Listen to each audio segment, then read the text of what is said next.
सभी साथियों को जय भीम। आप सभी साथियों का आज ऑनलाइन परिचर्चा में स्वागत है। आज का विषय है गांव बचेगा तो देश बचेगा, क्योंकि कोरोना का कहर ग्रामीण भारत में जारी है। साथियों, भारतवर्ष मुख्यतः गांव का देश कहलाता है। यहाँ की अधिकांश जनसंख्या गांव में निवास करती है। आधे से अधिक लोग का जीवन जो है खेती पर निर्भर है। इसलिए इस बात की आप कल्पना नहीं कर सकते कि गांव के विकास के बिना देश का विकास भी हो सकता है। ये हमारे तमाम लोगों ने कहा है, महापुरुषों ने कहा है कि अगर आप असली भारत को देखना चाहते हैं तो ग्रामीण भारत में जाइए, गांव में जाइए, क्योंकि गांव में ही असली भारत निवास करता है, गांव में ही असली भारत बसता है। और अगर कुछ समस्याएं हैं, खासतौर पे जातिवाद को अगर छोड़ दिया जाए तो भारत का जो ग्रामीण जीवन है सादगी और शोभा का भंडार है। साथियों, जो कोरोना वायरस जिससे कि आज पूरा देश जूझ रहा है, इसकी जब पहली लहर आई तो दुनिया के तमाम बड़े शहरों को इसने अपने चपेट में लिया। उन शहरों को जिनको कि विकास का प्रतिबिंब माना जाता था, जिनसे देख कर लगता था कि हमारी दुनिया कितना विकास कर रही है, जहां बड़ी बड़ी बहुमंजिली इमारतें होती थी, बढ़िया बढ़िया खूबसूरत सड़कों पे लंबी लंबी गाड़ियां दौड़ती थी। इस कोरोना महामारी ने, छोटे से वायरस ने इन बड़े शहरों को अपनी चपेट में ले लिया। और यूरोप अमेरिका के शहर ही नहीं, भारत में भी दिल्ली, मुंबई, चेन्नई, बंगलौर, लखनऊ, नागपुर, पुणे, अहमदाबाद, इन सब सारे बड़े शहरों में, भारत में भी ये पूरी जंगल की आग की तरह फैला। लॉकडाउन लगाने पड़े। आप सबने देखा है 1 साल पहले किस तरीके से फैक्ट्रियां बंद हो गई, लोग बेरोजगार हो गए। और यूपी बिहार के जो लोग बड़े बड़े शहरों में काम करने गए थे, किस तरीके से पैदल ही अपने घरों की ओर चले, तमाम समस्याओं को उन्होंने झेला। गांव पहुंचे थे, वहां पर उनको आइसोलेशन में रहना पड़ा। खैर, इसके बावजूद भी जो सबसे बड़ी बात थी, पहली लहर की जो खास बात थी कि गांव, भारत के गांव इस वायरस की चपेट से मुक्त रहे। ये भारत के गांव को ज्यादा प्रभावित नहीं कर पाया, क्योंकि अक्सर ये कहा जाता है कि ग्रामीण अंचल में जो लोग रहते हैं उन्हें वायरस से कोई खतरा नहीं होता है, क्योंकि वो लोग प्राकृतिक जीवन में रहते हैं, प्राकृतिक खाना खाते हैं और व्यर्थ के एसी वेसी जैसी चीजों से मुक्त रहते हैं और स्वच्छ हवा लेते हैं। इसलिए उनका जो इम्यूनिटी सिस्टम होता है, रोग प्रतिरोधक ताकत होती है, वो बहुत अच्छी होती है। इसलिए वो छोटी मोटी बीमारियां उनके ऊपर से गुजर जाती हैं। तमाम बैक्टीरिया ऐसे जाती हैं, जहां हमारे मजदूर लोग तो काम करते हैं तो नाले के पास बैठकर खाना खा लेते हैं, वो कभी बीमार नहीं होते हैं। लेकिन शहर के लोग ऐसी सोच भी नहीं सकते हैं। लेकिन साथियों, जो दूसरी लहर आई तो उसने पहले तो शहरों पर अटैक किया और तमाम तरह की जो पहली लहर से ज्यादा ये खतरनाक रही। आपने देखा किस तरह पे हमारे जो पूरी स्वास्थ्य सिस्टम, पूरी अस्पताल व्यवस्था पूरी चरमरा गई। निश्चित रूप से उसके लिए हमारी सरकारें जिम्मेदार हैं। वो जो चूंकि वैज्ञानिकों ने इसकी पहले से ही चेतावनी दे दी थी कि दूसरी लहर आएगी, लेकिन वो इसमें उन्होंने कोई भी इसको रोकथाम के लिए कोई काम नहीं किए। लोग कोरोना के बजाय कोरोना के बाद ऑक्सीजन की कमी से ज्यादा मरे, ऑक्सीजन की कमी से मरे, वेंटिलेटर की कमी से मरे। ऐसे ऐसे अस्पताल देखे गए जहां वेंटिलेटर है वहां वेंटिलेटर जरूरत नहीं, वो धूल खा रहे हैं। लेकिन जहां अस्पताल में वेंटिलेटर की जरूरत थी वहां वेंटिलेटर नहीं थे। ये सरकारों की नाकामी थी। लेकिन आज जो सबसे बड़ी भयानक चुनौती जो इस समय देश को नजर आ रही है वो ये है कि जो कोरोना है वो ग्रामीण भारत में प्रवेश कर चुका है, गांव में प्रवेश कर चुका है। ना केवल प्रवेश कर चुका है बल्कि वहां पर कहर बरपा रहा है। जो मरने के आंकड़े सरकार के आ रहे हैं तो उनमें गांव के आंकड़े नहीं है। जो आंकड़े हैं शहर में भी आप सोचिए कि जो आंकड़े वो आ रहे हैं जो टेस्ट करवाते हैं, जो जिनकी रिपोर्ट आ जाती है पॉजिटिव। जबकि आज हाल यह है कि टेस्ट के लिए अगर आप अप्लाई भी करो, रिक्वेस्ट भी करो, तो 4-5 दिन बाद सैंपल लेने आएगा और सैंपल लेकर जब रिपोर्ट आएगी तब तक आदमी के 10-12 दिन निकल गए होंगे। इसलिए डॉक्टर जो है 80% केसेस में तो डॉक्टर लक्षण देखते ही इलाज शुरू कर देते हैं, वो टेस्ट के लिए ज्यादा जिद भी नहीं करते हैं।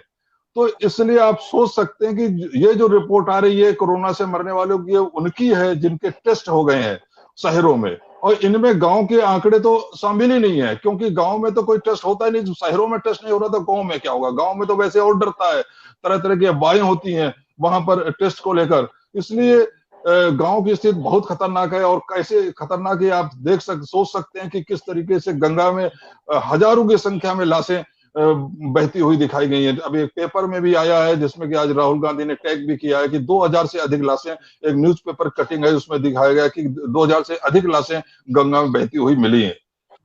ये लाशें किसकी है? जाहिर है ग्रामीण भारत वालों की है। और ग्रामीण भारत में भी वो उन लोगों की हैं जो बहुजन समाज से संबंधित है, वंचित समाज से संबंधित है, जिनके पास पैसा नहीं है लकड़ी का इंतजाम करने का। ऐसे टाइम पे जब उनकी रोजी रोटी छिन गई है, वो अपने बच्चों के लिए रोटी दाल के इंतजाम नहीं कर पा रहे हैं, तो वो मरने वाले के लिए लकड़ी कहां से लाएंगे? तो वो लोग गंगा में बहा दे रहे हैं। अभी उन्नाव की खबर आई, जब ये गंगा के किनारे पुलिस ने पहरे लगाए कि लोग उसमें बहाए ना, तो लोगों ने रेत में दबा दिए, लाशों को रेत में दबा दिया। इतनी हालत खराब हो गई है गांव की। और रेत में ज्यादा गहरे तक नहीं दबा पाए, तो वहां बहुत सारे कुत्ते, जंगली जानवर आए जो कि उन लाशों को नोच के खा रहे हैं। ऐसी गंभीर, शर्मनाक, भयानक जो स्थितियां हैं, ये इन घटनाओं से हम समझ सकते हैं कि ग्रामीण भारत का क्या हाल है और आगे क्या, कैसे हमें भयानक दिन देखने को पड़ सकते हैं हमारे गांव के भाइयों को। तो गांव में स्वास्थ्य सेवा जो है आप सोच सकते हैं कैसी है, कितनी खराब है। और चाहे कोई भी किसी कास्ट का भी हो, अगर जात से परे उठकर भी देखें तो गांव में रहने वाला कोई भी आदमी हो, स्वास्थ्य सेवा जब डॉक्टर नहीं है तो किसी के लिए भी नहीं है। ठीक है, कुछ पैसे वाले लोग हो सकते हैं वो कस्बे में चले जाए, लेकिन अगर इमीडिएट होगी, आजकल कस्बे में भी जाओ तो डॉक्टर जल्दी नहीं मिलता। तो इसलिए जो स्वास्थ्य सेवा है गांव में, जब शहर की चरमरा गई है, तो जो गांव में तो स्वास्थ्य सेवा थी नहीं। वहां पर प्राइमरी हेल्थ सेंटर तो नाम के होते हैं, डॉक्टर कभी जाते नहीं, हफ्ते में एक दिन जाते हैं और साइन करके चले जाते हैं। तो ऐसे में गांव की क्या दशा होगी? आज इन सारी बातों पर चर्चा करने के लिए हमारे साथ दो मेहमान साथी हैं।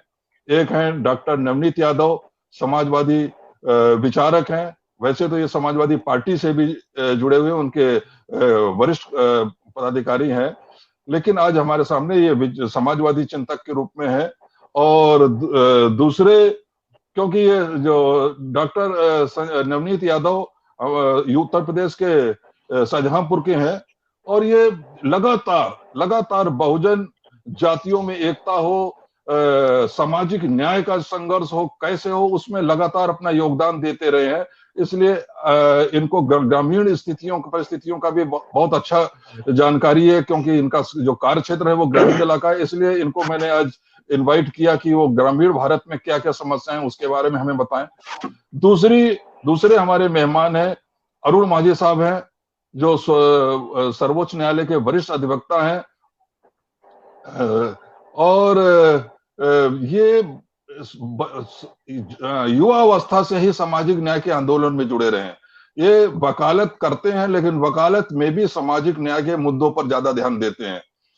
परिवार इनका कलकत्ता में रहता है, लेकिन अधिकांश टाइम इनका जो है दिल्ली में या देश के विभिन्न हिस्सों में ये शोषितों पीड़ितों की आवाज उठाने, उनके मुद्दों को सुलझाने में इनका ज्यादा व्यतीत होता है। अरुण माझी साहब पहले भी हमारे कार्यक्रम में आ चुके हैं, तो मैं इसके लिए सबसे पहले नवनीत यादव जी आपसे शुरुआत करें। जी सर। हाँ, आप बताएं कि चूंकि आप ग्रामीण इलाके से में आपको ज्यादा नॉलेज है, और तो क्या समस्याएं हैं वहां पर, और कैसे ये जो भयंकर बीमारी गांव में घुसी है, तो इसका क्या हाल होगा अगर, और क्या जो है सरकार से उम्मीदें हैं, और किस तरीके की वहां परिस्थितियां हैं जो वहां पे स्वास्थ्य सेवाएं हैं जो जब शहर में चरमरा गई हैं, तो गांव में तो पूरी तरह चरमरा गई है। तो आप अपने अनुभव के आधार पर इसमें बताएं डॉक्टर नवनीत यादव। देखिए, सर्वप्रथम तो हम आपके लिए बधाई देते हैं कि आपने कम से कम इस वर्तमान समय में ग्रामीण परिवेश के तरफ इस देश के जो सत्ताधारी लोग हैं, जो अपने को मूर्धन्य लोग समझते हैं, उनका ध्यान ग्रामीण परिवेश की तरफ ले जाने का प्रयास किया है। इसके लिए मैं आपको धन्यवाद देता हूं और आशा करता हूं कि इस प्रोग्राम के माध्यम से वास्तव में जो ग्रामीण परिवेश है उसमें आज भी जो भारतीय संस्कृति है उसके बीज वहां पर हैं। हमारी ग्रामीण जो संस्कृति है वो साझी विरासत है और चूंकि देश में जो कुछ हुआ है वो साथ एक दूसरे के साथ और सहयोग से हुआ, लेकिन कुछ लोगों ने धर्म के नाम पर, जाति के नाम पर विभाजन करके सत्ता को अपने में कब्जे में रखने के लिए जो सही बात थी वो नहीं पहुंचाई। और समाजवादी विचारधारा का एकमात्र उद्देश्य यह है कि जब गांव विकसित होंगे, हमारे नेता माननीय मुलायम सिंह यादव जी कहा करते थे कि गांव की तरक्की के बिना देश की तरक्की नहीं हो सकती है। लेकिन जो सरकारें आई और जिन्होंने गांव के विकास के लिए काम किया, तो उन सरकारों को जो राष्ट्रीय, अपने को राष्ट्रीय पार्टी कहलाते हैं, उन लोगों ने उन सरकारों को गिराने का इसलिए काम किया कि ग्रामीण परिवेश को तरक्की न मिल पाए। डॉक्टर साहब, आज की जो बीमारी है कोरोना, इसको इसके मद्देनजर अपनी बात रखें। हाँ ठीक सर, तो मैं उसी की भूमिका में ले जा रहा हूं। तो हुआ यह कि गांव में जब स्वास्थ्य के बात तो छोड़िए, पानी की व्यवस्था नहीं की, शौचालय की व्यवस्था नहीं की, और वर्तमान सरकार ने केवल ढिंढोरा पीट रही है और थोड़ा सा गांव के किसान के सम्मान के रूप में आप देख रहे हैं क्या मिल रहा है, 500 रुपए महीने के हिसाब से।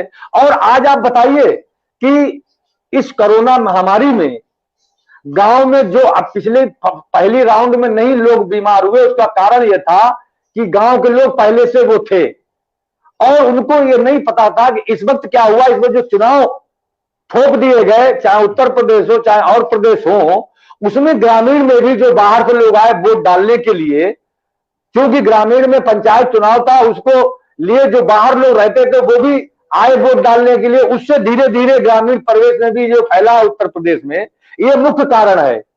अगर पंचायत चुनाव इस वक्त टाले जा सकते थे, लेकिन वो नहीं किया गया। क्यों नहीं किया गया, ये सत्ताधारी लोग जाने। और इसी का कारण यह है कि जो पहली महामारी के समय पर गांव में मतलब लोग इससे प्रभावित नहीं हुए ज्यादातर लोग, और हुए वही जो बाद में पलायन के द्वारा लोग आए थे। और इस बार वोट डालने के नाम पर जो लोग आए गांव पर, उनकी वजह से फैला है। और ग्रामीण स्वास्थ्य विषय में आप जानते हैं, सबको पता है कि वहां पर स्वास्थ्य की व्यवस्था ही नहीं है। सीएचसी पीएचसी का क्या हाल है आप सभी बेहतर जानते हैं।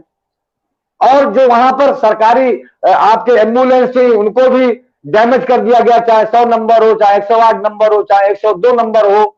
अब आप बताइए कि क्या हालात ये हैं आज के समय पर। बस यही हम उम्मीद करते हैं कि अगर ये संदेश वर्तमान सत्ताधीशों तक जाए और ग्रामीण परिवेश को अभी भी समय है कि उसको बचाया जा सकता है।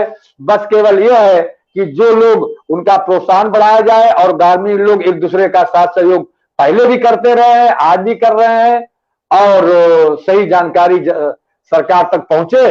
लेकिन उम्मीद तो इसलिए कम है कि जब शहर में ही बुरा हाल है तो गांव वालों का तो कोई क्या हाल होगा, तो ये तो आप खुद ही महसूस कर सकते हैं। हाँ। एक क्वेश्चन और पूछ रहा हूं।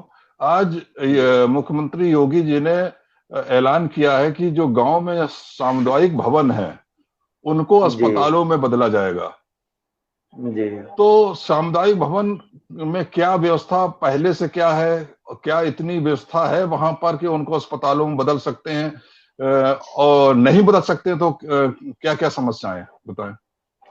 देखिए, जो सामुदायिक बिल्डिंग तो बना दी गई है, सामुदायिक स्वास्थ्य केंद्र जो है ग्रामीण अंचल में भी है, न्याय पंचायत स्तर पर भी बने थे, लेकिन केवल बिल्डिंग है और उसके अंदर बाकी कोई व्यवस्था नहीं। ना मानो तो मेरा गांव ग्राम कजरी नूरपुर है, ब्लॉक निगोही, जनपद शाहजहांपुर में, और उसके पड़ोस में न्याय पंचायत स्तर पर किसी भी ग्रामीण में देखा जा सकता है कि व्यवस्था नाम की तो कोई है नहीं। बस ये है कि एक बिल्डिंग है और बिल्डिंग को साफ सुथरा झाड़ू वाड़ू लगा के और उसमें लोगों को आंखों में धूल झोंकने के हिसाब से उनको वहां पर एक ये दिखा दिया जाए कि हमने ये कर दिया वो कर दिया। वैसे तो हम तो कहते हैं कि देखा जा सकता है कि ग्रामीण अंचल में कहां पर सामुदायिक स्वास्थ्य केंद्र में कहीं पर किसी प्रकार की स्वास्थ्य व्यवस्था है। नहीं नहीं। जी बात आपकी सही है, क्योंकि तो टीवी पर भी विभिन्न कार्यक्रमों में दिखाया जा रहा है। सामुदायिक भवन की तो बात छोड़िए, जो पीएचसी हैं, public health centre, primary health centre है, वहां पर हाल ये है कि डॉक्टर कई ऐसे मिले हैं जहां साल साल भर से कोई 2-2 साल से डॉक्टर की पोस्टिंग नहीं हुई, वहां झाड़ झंकाड़ आसपास पैदा हो गए हैं। कंपाउंडर जाते नहीं है, कमरा खोलते हैं फॉर्मेलिटी के लिए, जाके निकल जाते हैं। तो ऐसे में सामुदायिक भवन है जब जहां वहां पर पहले से कोई व्यवस्था नहीं है, तो उनको पहले तो उनको सुचारू रूप चलाना होगा, और कितना सफल होंगे वो हम पिछले अब तक की जो उनकी कारगुजारियां हैं उनसे हम अंदाजा लगा सकते हैं। खैर, बहरहाल ये है कि वो कितना सफल होंगे, कितनी मेहनत करेंगे, ये तो समय बताएगा। लेकिन जो वर्तमान स्थितियां हैं वो है, उसमें तो यही लगता है कि हमारे जो ग्रामीण भारत, हमारे जो गांव में रहने वाले भाई है, उनको खुद ही आगे बढ़कर कुछ करना पड़ेगा। तो मैं अरुण माझी साहब से, जो कि अधिवक्ता हैं, और उनसे पूछना चाहूंगा कि चूंकि आप तो यूपी के और बिहार के भी गांव को जानते हैं, आप बंगाल के भी ग्रामीण परिवेश को भी जानते हैं, और दिल्ली के आसपास भी आप जाते रहते हैं, आंध्र प्रदेश में भी जाते रहते हैं। तो ये जो वैक्सीन, क्योंकि हमारी जो इस कोरोना महामारी से जो बचाव का एकमात्र साधन है वो है वैक्सीन। वैक्सीन उपलब्ध है नहीं अभी भी। जो जिस तरीके के जो उत्पादन चल रहा है, जितना इन्होंने बढ़ाने का वादा किया है, और जो बाहर से स्पुतनिक इंपोर्ट होनी शुरू हुई है, तो आज अगर देखा जाए तो उससे लगता है कि हम अगले एक साल में 10 से 12 करोड़ लोगों को वैक्सीन लगा पाएंगे, जबकि आबादी इस देश की 138 करोड़ है, और उसमें से 18 साल से नीचे वालों को छोड़ दिया जाए तब भी 85 करोड़ लोग हैं जिनको वैक्सीन लगनी है। अब जबकि 2 साल से 18 साल वालों को भी वैक्सीन लगाने का आदेश दे दिया गया है, तो ऐसे में वैक्सीन का जब 3 ही 4 कंपनियां बनाएंगी और तो उनकी उपलब्धता नहीं होगी, तो ग्रामीण भारत को क्या परेशानियां हो सकती हैं। दूसरी बात जो कीमत की है, वैक्सीन जो है गवर्नमेंट को 150 रुपए मिल रही, केंद्रीय गवर्नमेंट को, केंद्र सरकार को, और वो भी जबकि वो कहते हैं, उनका ये बयान है कि हम 150 रुपए में भी मुनाफा कमा रहे थे। लेकिन अब जब ये आया कि राज्य सरकार को दी जाएगी, तो उन्होंने कीमत बढ़ा दी कि राज्य को हम 300 रुपए में देंगे, और कोविशील्ड और कोवैक्सीन वालों का हम 400 में देंगे। जो निजी अस्पताल हैं उनको वो 800 से 1200 तक का दोनों कंपनियों ने अलग अलग कीमत बताई है। कोवैक्स जो अभी स्पुतनिक आई है रूस की बनी हुई, वो उसकी डॉक्टर रेड्डी लैब ने के सहयोग से बन रही है। वो भी जबकि होना चाहिए सरकार खुद ये बनाए, अपनी सरकारी जो फार्मास्यूटिकल मैन्युफैक्चरिंग कंपनी उनमें बनवाए, लेकिन इसमें भी एक प्राइवेट कंपनी को ही अनुमति दी गई, और उन्होंने उसकी 995 रुपए जीएसटी लगा के कीमत रखी है, मतलब 1000 रुपए। तो इतनी महंगी वैक्सीन पहले तो हमारे गांव के लोग कैसे उसका लाभ उठाएंगे, और जहां अगर वो सरकार के ऊपर ही निर्भर रहे कि सरकार की फ्री वाली वैक्सीन पहुंचे, तब तो ऐसा लगेगा हमारा आधा गांव, हमारे आधे गांव तो जनसंख्या ही उनकी तबाह हो जाएगी। जैसे किसी जमाने में प्लेग आता था, आज से 100-125 साल पहले आता था, और गांव के गांव साफ हो जाते थे। अगर सरकार के फ्री वैक्सीन पर ही अगर निर्भर रहे, तो हमारा ऐसा लगता है कि वही हाल फिर से ग्रामीण भारत का होने वाला है कि गांव के गांव साफ हो जाएंगे। ऐसे में अगर वो प्राइवेट उसमें जाएंगे, राज्य स्तर से लगवाएंगे या प्राइवेट क्लिनिक में जाएंगे, तो वहां पर तो 800-1000 रुपए की वैक्सीन मिलेगी। और दूसरी बात ये कि जब कंपनियों को मालूम होगा कि हमें निजी क्षेत्र के जो अस्पताल है उनको देने में ज्यादा मुनाफा है, तो वो सरकार को देंगे क्यों। हाँ, इस संदर्भ में माझी साहब आप अपने विचार रखें। कठरिया साहब और सबको बधाई। देखिए, इशू केवल वैक्सीन नहीं है, ग्रामीण भारत का जो क्राइसिस आए हैं, एक कंप्लीट एक इशू है। इसके ऊपर वैक्सीन तो एक इशू है ही। वैक्सीन के बारे में जो आप बताया, इसी की तो अभी देखिए वैक्सीन का जो प्रयोग हो रहा है, वो प्रयोग के बारे में भी वैक्सीन जो ले रहे हैं उसका भी फिर दोबारा कोविड हो रहा है, ये भी एक सिचुएशन है। फिर सुप्रीम कोर्ट में ये भी एक पिटीशन ऑलरेडी दर्ज किया है, जो ट्रायल का क्या रिकॉर्ड है, वैक्सीन देने के ट्रायल स्टेज में क्या उसका रिकॉर्ड पेश करने के लिए बोला है। वैक्सीन के साथ भी हम लोग चाहते हैं टोटल कोरोना को फाइट करने के लिए, जैसे कल प्राइम मिनिस्टर खुद उसका भाषण में बताया, भाषण ही भी थे, वेरी इंटरेस्टिंग आया था। मैं तो जो भारत हिम्मत हारने वाला देश नहीं है, ना भारत हिम्मत हारेगा, ना कोई भारतवासी हिम्मत हारेगा। देखिए, ये तो एक भाषण की बात है। देश का जो प्राइम मिनिस्टर है, जिसको हम एग्जीक्यूटिव हेड बोलते हैं, उसका फाइट करने के लिए कोरोना को, उसके पास क्या प्लानिंग है। देखिए, हमारी आज सब्जेक्ट है जो रूरल इंडिया, ग्रामीण भारत को, ग्रामीण भारत में रहने वाला जो आदमी है, वो मैक्सिमम जो आदमी हर स्टेट में, केवल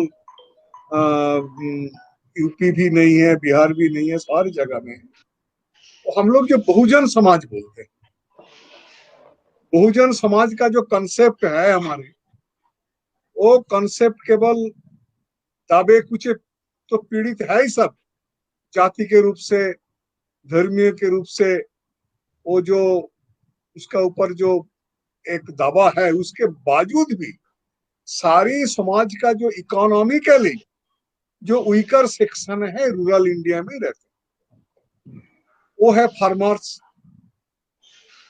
लैंडलेस लेबरर, आर्टिसन, फिर एक लार्ज नंबर जो परिजाई श्रमिक हम लोग जिसको बोलते हैं, एक स्टेट से अलग स्टेट में जा रहा है।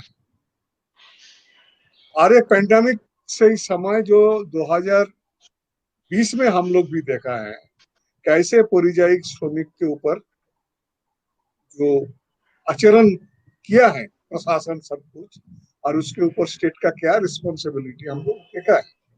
असली बात है, मैं वैक्सीन के बारे में आ रहा हूँ बाद में।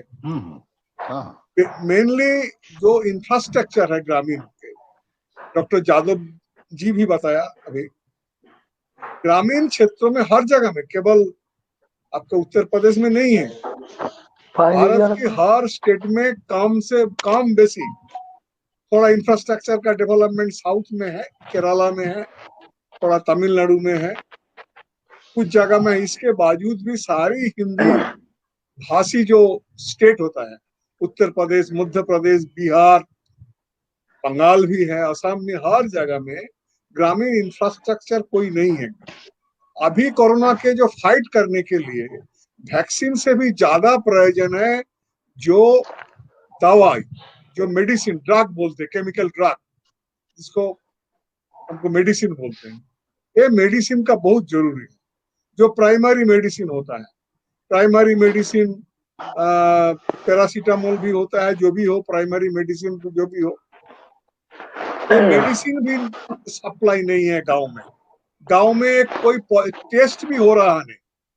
परसों मेरा एक फ्रेंड, वो झारखंड का, वो बिहार झारखंड, वो जो भागलपुर और साहेबगंज जो डिस्ट्रिक्ट है, बताया जो 60% एक गांव में, मोर देन 60% जो आदमी है वो सारी फीवर हो गया उसका, और वो बोल रहा नहीं कोविड हो गया, कारण टेस्ट का कोई स्पेस नहीं है उधर।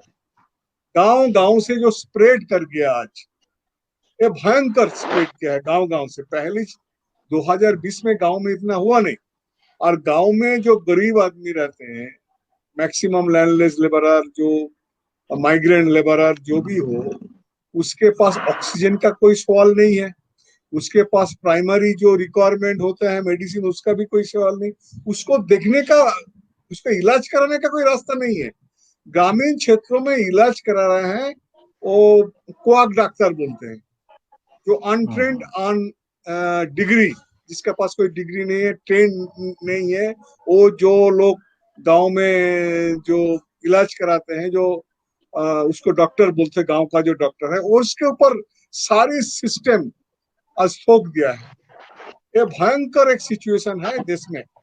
ये सिचुएशन से कैसे संभाल करेंगे? पे वैक्सीन तो आएगा, वैक्सीन के बाद वैक्सीनेशन होगा, उसको टाइम भी लग रहा है। कोई वैक्सीन का डोज अभी गवर्नमेंट ऑफ इंडिया का वो बोल दिया उसको पहले तो 45 डेज टू 65 डेज के अंदर सेकेंड डोज होना था, अभी तो 12 वीक्स से 16 वीक्स भी बताया। ये जो सिचुएशन पैदा हो गया कंप्लीटली रूरल क्षेत्रों में, जो कोरोना को फाइट करने के लिए कोई प्रोग्राम भी नहीं है, और केवल मेडिसिन वैक्सीनेशन नहीं है, अभी कोरोना के फाइट करने के लिए आदमी को एक प्रोटीन, एक विटामिन जरूरी है उसका। उसके पास क्या अनाज है? उसका खाने का भी अनाज नहीं है, कोई फूड ग्रेन नहीं है, कोई डिस्ट्रीब्यूशन सिस्टम नहीं है। ये तो एक इतना समस्या पैदा हो गया देश में। हम लोग दिखाई दे रहे हैं सारी देश में कोई एडमिनिस्ट्रेशन नाम से, कोई गवर्नमेंट नाम से कुछ नहीं है। जैसे आप बताया, जो उत्तर प्रदेश बिहार में कितना आदमी मर रहे हैं, उसका भी अंतिम संस्कार भी हो रहा नहीं, कुछ हो रहा नहीं, जो भी हो। ये एक गंभीर सिचुएशन पैदा हो गया। इसके टोटालिटी के कारण से हम लोग देखेंगे सबसे ज्यादा अफेक्टेड है ग्रामीण भारत।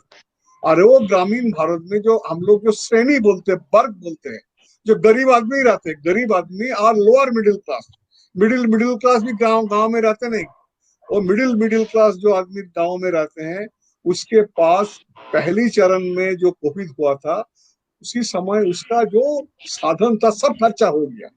उसके पास कोई अभी साधन नहीं है, कुछ खरीद करने का भी कोई साधन नहीं है। उसके बावजूद जो मार्जिनल फार्मर है, मैं फोन करके बहुत जगह में पूछा है, अभी जो गेहूं हुआ है, जो धान हुआ है, उसको मार्केट में मिनिमम सपोर्ट प्राइस भी नहीं है। मैं बंगाल का गांव में बोल रहा है, जो धान का क्विंटल 1100-1200 रुपया से क्विंटल बेचने वाला है, वो भी उसका कोई परचेजर नहीं है। ये भयंकर सिचुएशन है, पेंडेमिक सिचुएशन। हम लोग शहर में बैठ के, जो शहर में बैठने वाला वो तो ऑक्सीजन मांग रहा है, ऑक्सीजन के बारे में, जो नर्स के बारे में, डॉक्टर्स के बारे में। गांव में तो कोई चीज नहीं है। तो इसके संभाल के क्या करेंगे? एक गंभीर बात है। कारण वैक्सीन आएगा, वैक्सीनेशन होगा, वैक्सीनेशन के बारे में बोल रहे हैं। एक पूरा से पूरा गवर्नमेंट का रिस्पॉन्सिबिलिटी है। सारी जो मैं तो चाहते हैं सबको, गवर्नमेंट का रिस्पॉन्सिबिलिटी है सबको फ्री ऑफ कॉस्ट वैक्सीनेशन करने के लिए। गवर्नमेंट के पास तो पैसा है। अभी देखिए भिस्टा जो नया सब 20,000 करोड़ का सब बजट है, वो अपना एक नया पार्लियामेंट भवन बनाने का, प्रेसिडेंट हाउस बनाने का, क्या तमाशा हो रहा है देश में ना? क्या आदमी मर रहे हैं और तुम लोग ऐसा कर रहे हैं, बार बार पिटीशन डाल रहे हैं कोर्ट में। वो भी पिटीशन जो डाला है उसके बारे में बोला है, जो पिटीशन डाला है इसके ऊपर एग्जेम्पलरी पनिशमेंट करो। ये सरकार का भूमिका, इसका ये निर्लज सरकार, ये सरकार भी कुछ नहीं है। तो आज ग्रामीण भारत में आदमी का जितना बुरा हाल हो गया, हम लोग को भी देखा नहीं, हमारे जिंदगी में कोई देखा नहीं। मुझे लग रहा है 100 साल पहले भी आदमी देखा नहीं। तो इसके बचने के लिए तो एक तो इशू है, फर्स्ट इशू है वैक्सीन के बारे में स्टेट और सेंट्रल गवर्नमेंट दोनों का रिस्पॉन्सिबिलिटी है। सेंट्रल गवर्नमेंट को भी बोलना चाहिए, स्टेट का जो रिलेशन है, जो एक फेडरल स्ट्रक्चर का भी स्टेट का रिलेशन है, उसके बावजूद भी आज सारा जीएसटी जो होता है उसको पैसा सेंट्रल गवर्नमेंट के पास जा रहा है। स्टेट गवर्नमेंट बोल रहे हैं हमारा जीएसटी में हमारा जो भागीदारी है उसको वापस दे रहा नहीं। ये सब सवाल आ रहा है पेंडेमिक सिचुएशन से। इसी में बोलना है तब सेंट्रल गवर्नमेंट का रिस्पॉन्सिबिलिटी लेना है सबको वैक्सीनाइजेशन करने के लिए। इसके लिए जो खर्चा तो हमारा बजट में जो तुम्हारा जो बजट में बहुत कुछ बजट है जो अभी जनता के लिए कोई जरूरी नहीं है, वो बजट को काटल करके वैक्सीनेशन करो। देखिए पैसा प्राइस जो हो रहा है, हमारा गरीब आदमी का क्या सवाल है, 400 रुपया उसके पास भी जो है 1000 रुपया भी है। जिसके पास पैसा नहीं है 400 800 रुपया 1000 रुपया कोई सवाल ही नहीं है। ये स्टेट का ये जिम्मेदारी है। ये हमारा संविधान में स्टेट का जिम्मेदारी बताया, कारण स्टेट का जिम्मेदारी है जो राइट मैंने protection of the life of the citizen. State इसका रिस्पॉन्सिबिलिटी, स्टेट इसको अकाउंटेबिलिटी। इसीलिए मेरा एक ही सवाल है, जो वैक्सीनेशन जो भी हो इसको लाइसेंस तुम देके डोज को बढ़ाओ, डोज को इंपोर्ट करो, जो भी करो, ये सरकार का जिम्मेदारी है, पूरा सरकार का जिम्मेदारी है। नहीं तो ग्रामीण क्षेत्रों में आदमी एक नंबर पॉइंट। सेकेंड पॉइंट है, अभी जल्दी से जल्दी गांव का जो आदमी है उसको प्राइमरी मेडिसिन भेजना है, डिस्ट्रीब्यूशन करना है। ग्रामीण क्षेत्रों में जो भी रूरल इंडिया में जो हमारा सिस्टम को बचा के रखा है, वो अनट्रेंड भी हो, उसके पास डिग्री नहीं हो, उसके बावजूद भी सरकार का ग्रामीण क्षेत्रों में जो वॉलंटियर्स जो काम कर रहे हैं, स्टेट गवर्नमेंट का जो हेल्थ डिपार्टमेंट में बहुत स्टाफ है जो ग्रामीण क्षेत्रों में काम कर रहे हैं, उसके बाद में सेकंड है मेडिसिन अभी जल्दी भेजना है। कम से कम ग्रामीण क्षेत्रों में ऑक्सीजन को भेजना है। जैसे मिनिमम ट्रेंड करके जो रूरल इंडिया में जो इंफ्रास्ट्रक्चर देख रहे हैं हेल्थ का, उसको वो जानते हैं ऑक्सीजन को कैसे देना है मरीज में, इसको इलाज कराने के लिए, उसको टेम्पररी सपोर्ट करने के लिए वो जानते हैं। और फिर क्या है, अभी जल्दी से जल्दी उसको रेशन भेजना है, खाना भेजना है। भूखे जो मरेगा, भूखे के साथ वो क्या करेंगे? ये सिचुएशन पैदा हो गया, केवल उत्तर प्रदेश में नहीं है, ये सारा देश का ये सिचुएशन पैदा हो गया। हर जगह में आपका भी रिलेशन है, आपका संगठन के मार्फत सारा भारत में आपका रिलेशन है। आप फोन कीजिए, जो रिलेशन आपका, जो दोस्त है, जो आपका जो कार्यकर्ता है, पूछिए, हर जगह में ये सिचुएशन है। मेरा कहने का मतलब है, जो गवर्नमेंट फेलियर हो गया, एक गवर्नमेंट जो फेलियर हो गया, कल भाषण दिया प्रधानमंत्री, उसको तो कम से कम बोलना, भाई हमारा एक प्रोजेक्ट है, we have taken such decision, वो प्रोजेक्ट है। उसके पास तो प्रोजेक्ट बनाना था, ऑर्गेनाइजेशन में नहीं है। योजना कमीशन को निपाट दिया है। कम से कम इमीडिएट तुम रिवाइव करो योजना कमीशन को, डेवलपमेंट प्लानिंग कमीशन को, कम से कम कोरोना के प्लानिंग हो जाए। डिजास्टर मैनेजमेंट एक्ट में भी टास्क फोर्स गठित हो सकते हैं, जैसे सुप्रीम कोर्ट बताया कि डिजास्टर मैनेजमेंट एक्ट में टास्क फोर्स बनाओ, हर स्टेट में टास्क फोर्स बनाओ। एक वॉर फुटिंग्स में चलना है, वॉर फुटिंग से भी ज्यादा एक प्राइमरी नीड्स है इसको। एक कारण क्या है, ग्रामीण क्षेत्रों में जो मजदूर है, जो किसान है, वो जो मर जाएगा, देश का प्रोडक्शन सिस्टम खत्म हो जाएगा, कोई बचेगा नहीं।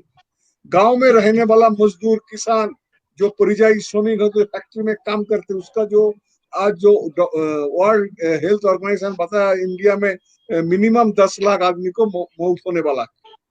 गवर्नमेंट का कोई इसके लिए कोई रिस्पॉन्सिबिलिटी नहीं है।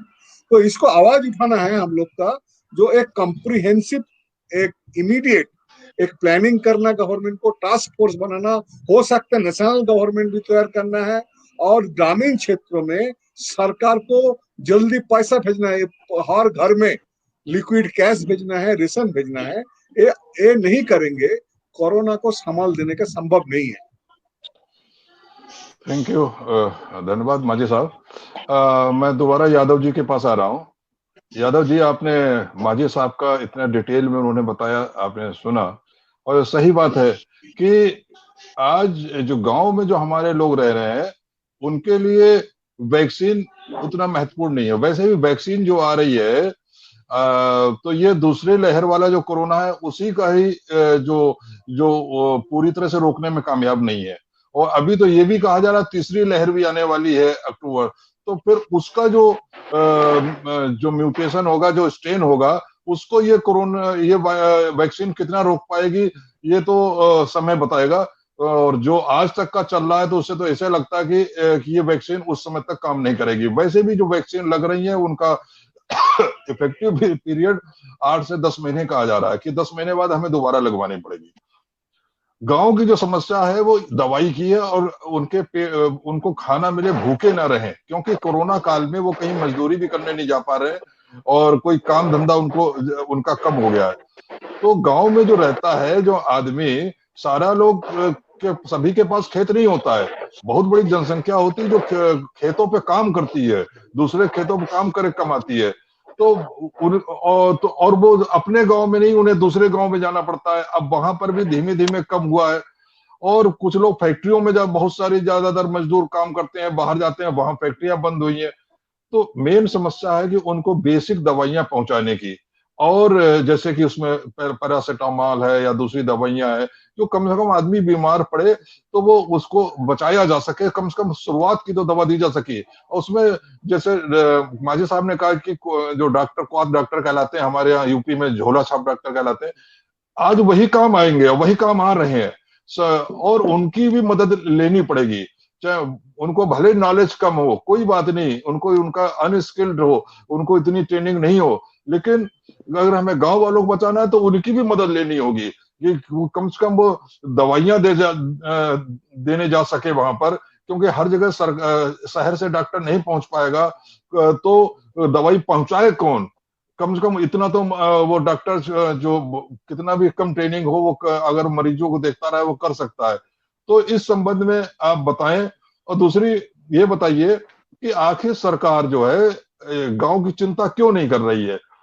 गांव में 70% वोटर रहता है, 70% आबादी गांव में है तो वोटर भी 70% है। और भाई अगर दोबारा सरकार जीत बनानी है 22 में, अगर उत्तर प्रदेश को ही देख लिया जाए तो 22 में चुनाव है, लोकसभा का चुनाव तो 24 में है। तो सोच सकते हैं कि केंद्रीय सरकार को लगता होगा हम तब तक कोई और नया झुंझुना जनता को पकड़ा देंगे तो वोट मिल जाएगा। लेकिन 22 उत्तर प्रदेश का चुनाव तो 22 में ही है, बिल्कुल पास में है। तो ऐसे में तो सरकार के लिए जीने मरने का प्रश्न होना चाहिए। तो वो गांव की अवहेलना क्यों कर रही है। आखिर गांव वो क्यों सोच रहा है कि गांव का वोट ऐसे ही मिल जाएगा।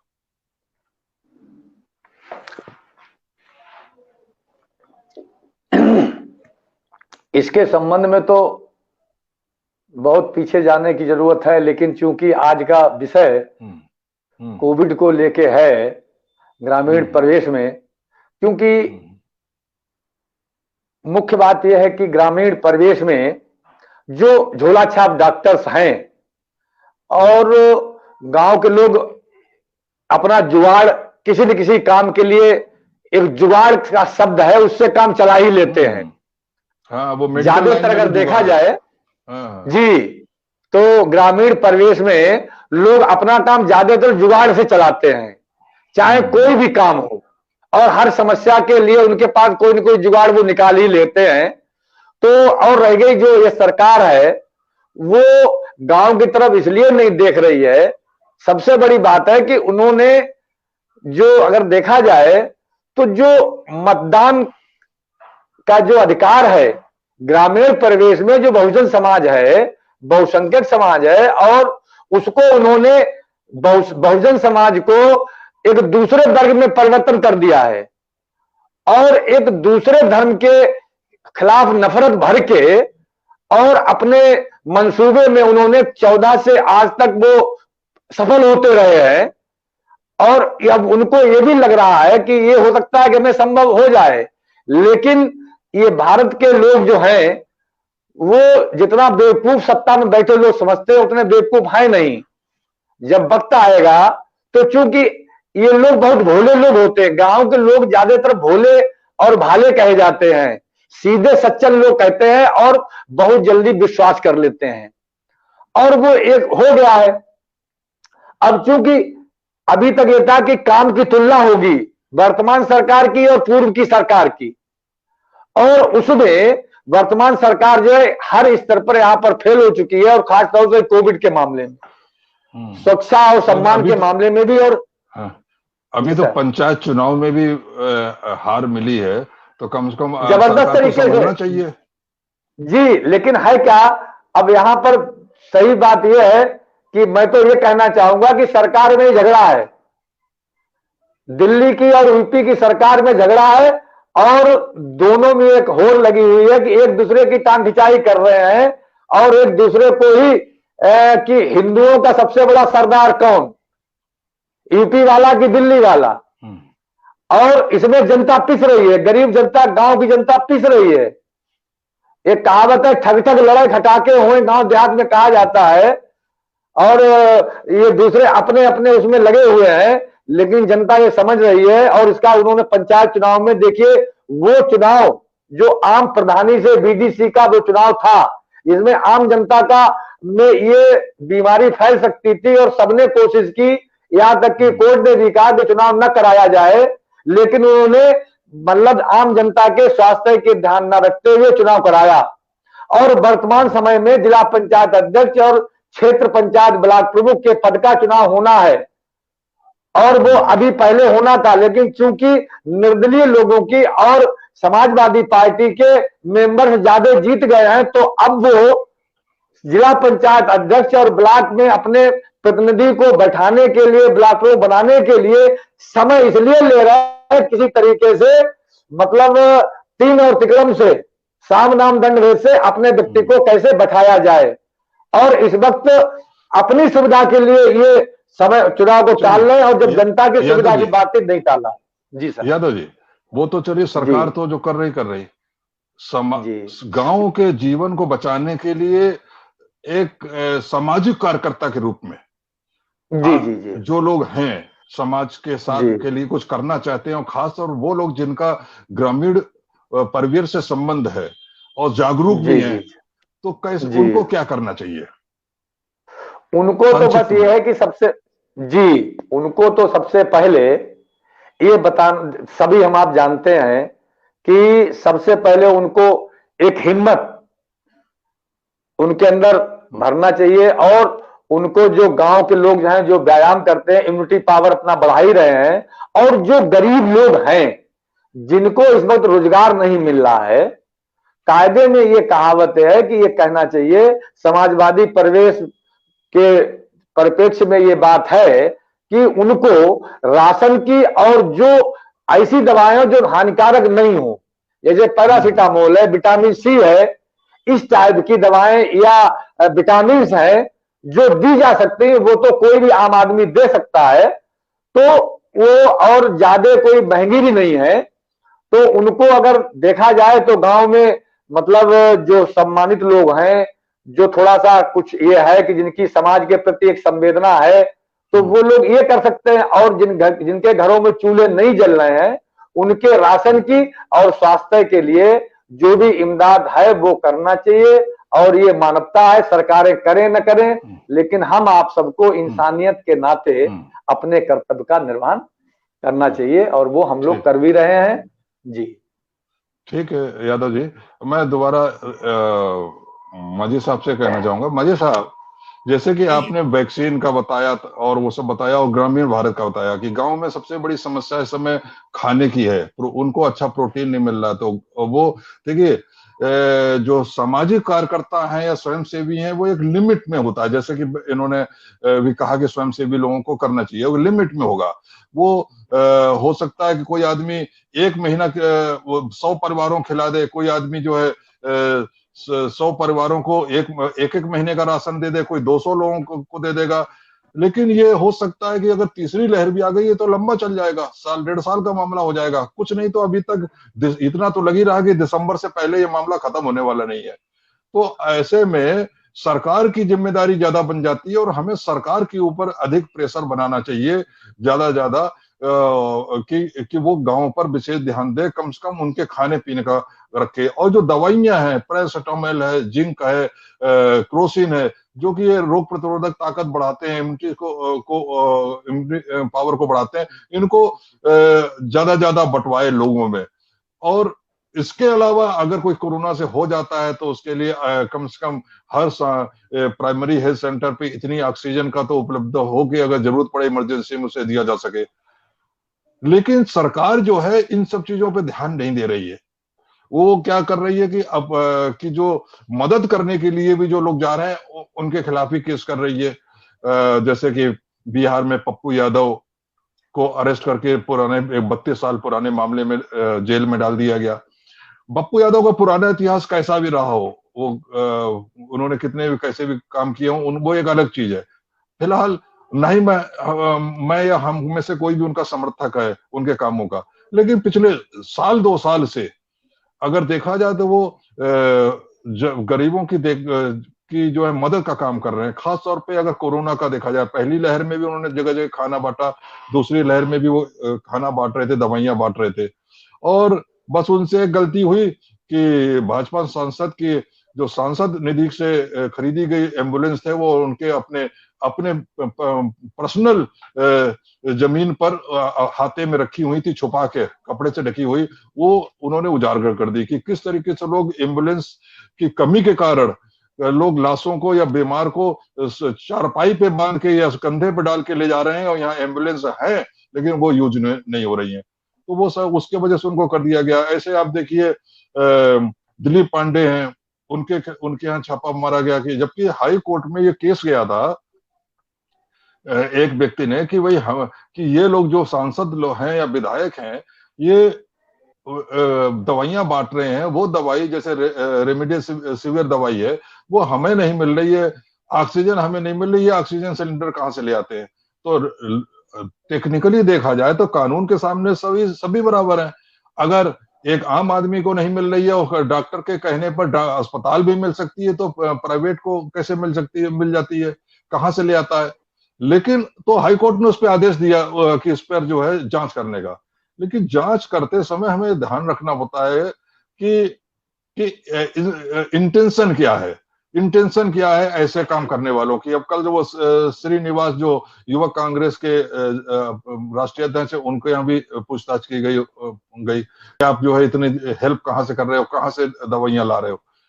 तो इंटेंशन क्या, हाई कोर्ट का भी जो आदेश यह होगा तो वो यही होगा कि जमा कालाबाजारियों को पकड़ो, होर्डिंग जो कर रहे हैं।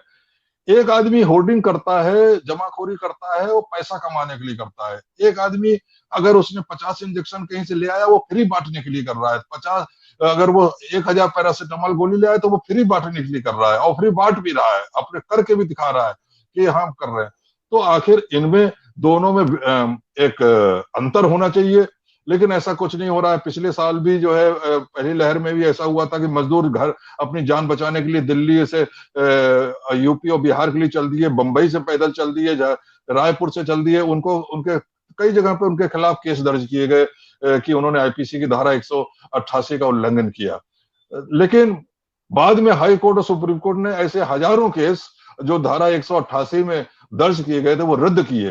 तो ऐसे ये वाले भी केस कल को हाई कोर्ट इनको जो रद्द करे, वो देखे कि हाँ भाई इन्होंने गलत काम किया, टेक्निकली ये लोग गलत थे लेकिन इन्होंने समाज के कल्याण के लिए काम किया, तो ऐसे में उनको छूट मिलनी चाहिए।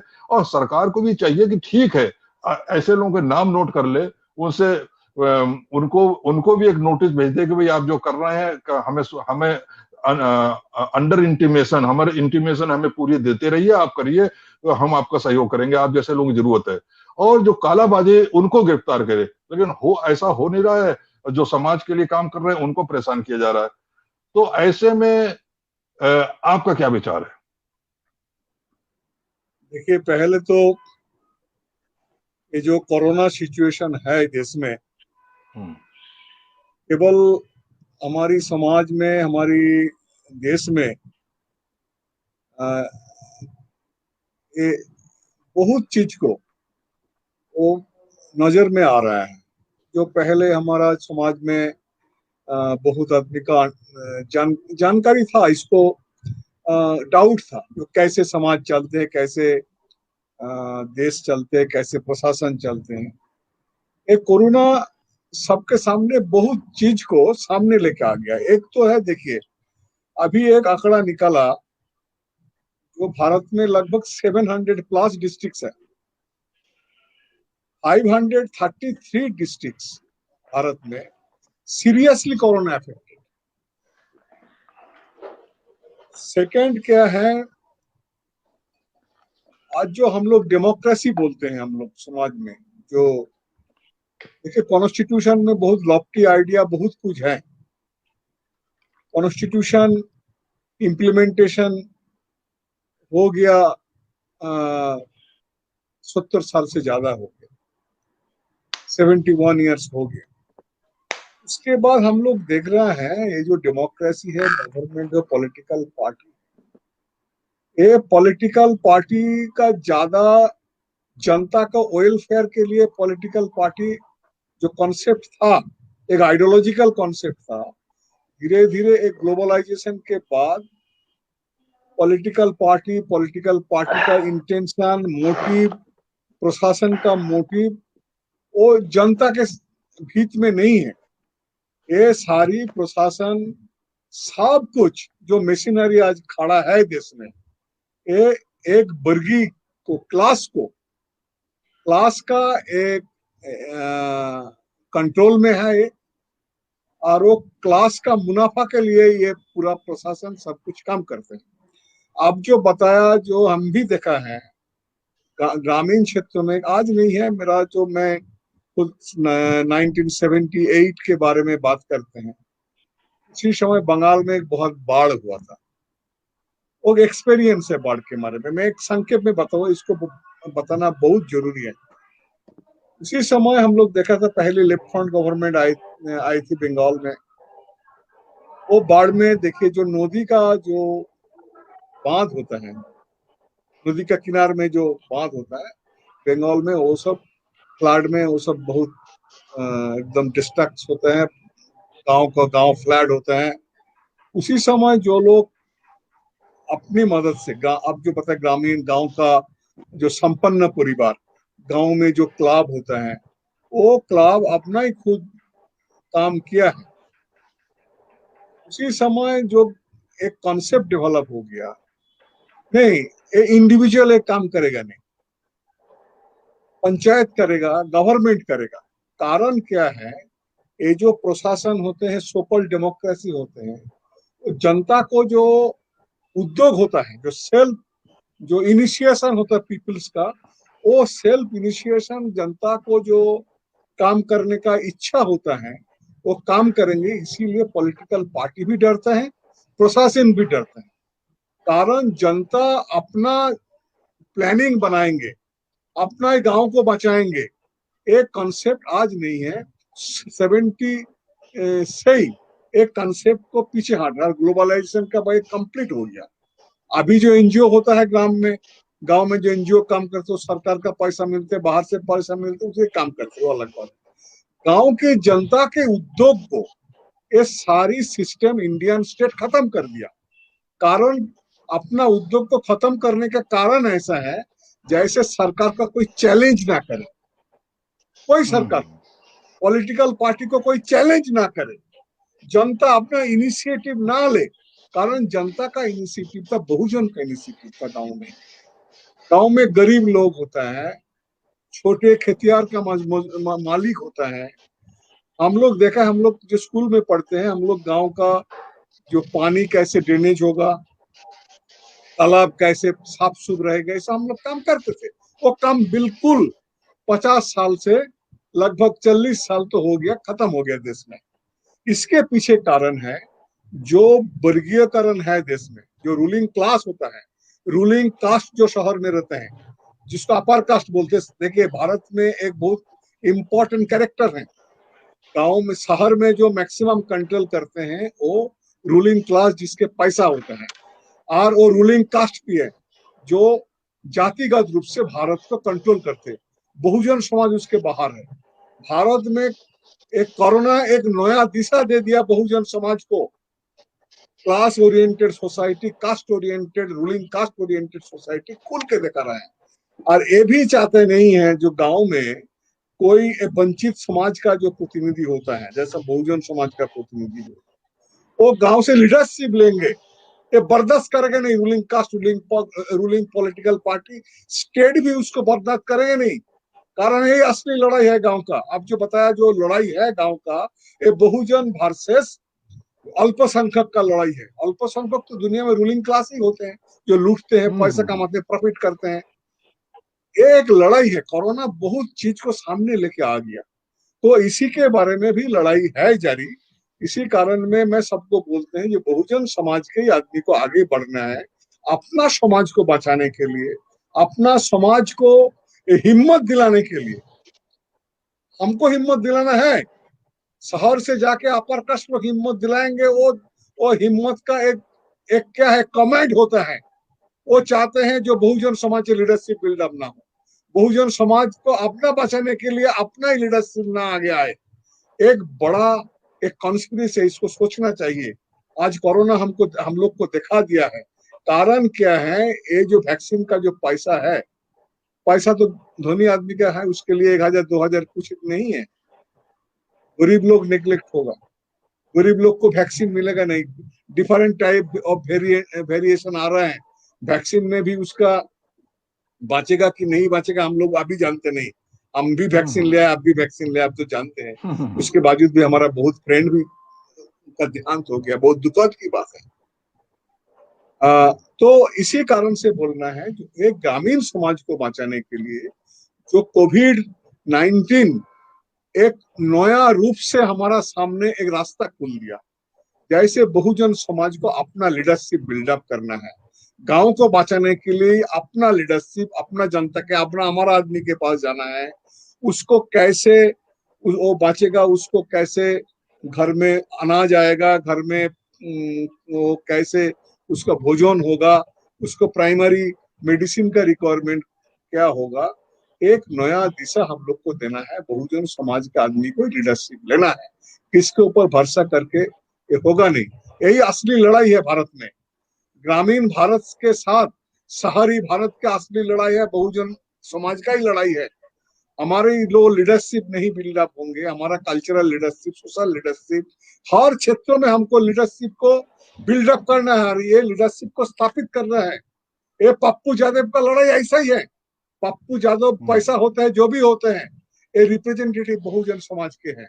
ये सोचना चाहिए, बहुजन समाज का जो रिप्रेजेंटेटिव उसके होता है, उसके ऊपर फॉल्स एलिगेशन होता है, उसके ऊपर बहुत मुकदमा दर्ज होता है, उसके ऊपर एडमिनिस्ट्रेशन है, पुलिस एडमिनिस्ट्रेशन सब कुछ है। पप्पू यादव को क्या पिछले साल क्या उसका है, ऐसे कहीं नहीं। अरे पप्पू यादव होता है, कोई पासवान होता है, उसके ऊपर तो सारी मुकदमा दर्ज होते हैं। आपको चिन्मानंद रेप केस के उसको रेप केस वापस लिया है। इसके घृणित बात क्या होता है हमारा समाज में, ये उदाहरण है। आपको जो एमपी था, जो रेप केस किया, बलात्कार किया एक लड़की को, वो स्टेट गवर्नमेंट उसको केस वापस ले लिया। इससे शर्म की क्या बात है। आज पप्पू यादव और जो रूडी के घर में जो एम्बुलेंस मौजूद है उसको उन्मोचन किया है, उसके ऊपर केस लगा दिया। ये कौन समाज है? ये बहुजन समाज नहीं है। बहुजन समाज में हर तरीके से लड़ना है। कोविड हम लोग को एक नया शिक्षा दे दिया, जो हमको लड़ना है, हमको लीडरशिप को बिल्डअप करना है। ये मैसेज हमको गांव में पहुंचाना पड़ेगी। हम लोग पहुंच रहे हैं ग्राम में, नया समाज विकसित होगा। अरे अंतिम लड़ाई आ गया। एक कोविड एक सिचुएशन पैदा कर दिया दुनिया में। दुनिया में वर्किंग क्लास का भी एक नया सपना पैदा कर दिया, रूलिंग क्लास को, रूलिंग क्लास के साथ लड़ने के लिए। भारत में भी बहुजन समाज, भारत में जो वर्किंग मास है, भारत में जो हम लोग काम करने वाला आदमी है, हमारी समाज को विकसित करने के लिए, हमारी समाज, ये देश हमारी है, रूलिंग क्लास का देश नहीं है।